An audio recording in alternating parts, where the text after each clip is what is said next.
Evening ஸ்நாக்குக்கு ஒரு ஹெல்தியான அவல் வடை எப்படி பண்ணுறதுன்னு பார்க்கலாம். அதுக்கு 1 கப் அளவுக்கு அவல் எடுத்து நல்லா 2-3 தடவை தண்ணி ஊற்றி கழுவிட்டு அது மூழ்கிற அளவுக்கு தண்ணி சேர்த்து ஒரு 15 நிமிஷத்துக்கு ஊற வச்சிடலாம். இப்போ ஒரு 15 நிமிஷம் ஆனதும் எடுத்து பார்த்தோம் அப்படின்னா நல்லா டபுளாகி வந்திருக்கும். இதை நல்லா கையில் இந்த மாதிரி பிழிஞ்சிட்டு சேர்த்துக்கோங்க. பிழிஞ்ச அந்த அவலை நல்லா கையில் பிசைஞ்சு விட்டுக்கலாம். இப்போ இது கூட 1 டேபிள் ஸ்பூன் அளவுக்கு கடலை மாவு, 1 டேபிள் ஸ்பூன் அளவுக்கு ரவை, 1 டேபிள் ஸ்பூன் அளவுக்கு அரிசி மாவு, கொஞ்சம் போல உப்பு, 1 ஸ்பூன் அளவுக்கு சோம்பு சேர்த்துக்கலாம்.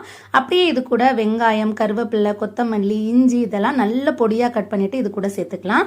இந்த வடை கொஞ்சம் ஒயிட் கலரில் இருக்கும் அப்படிங்கிறதுனால கலருக்காக 1 ஸ்பூன் அளவுக்கு மிளகாய் தூள் சேர்த்து நல்லா பிசைஞ்சிட்டு நம்ம வடை போடுறதுக்கு உருண்டையாக பிடிச்சு வச்சுக்கலாம். இப்போ எண்ணெய் நல்லா சூடானதும் அதை மீடியம் ஃப்ளேமில் வச்சுட்டு உருண்டை பிடிச்சு வச்சிருக்க வடையெல்லாம் தட்டி போட்டுடலாம்.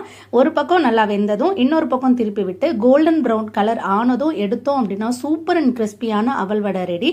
கண்டிப்பாக ட்ரை பண்ணி பாருங்க, சூப்பராக இருக்கும்.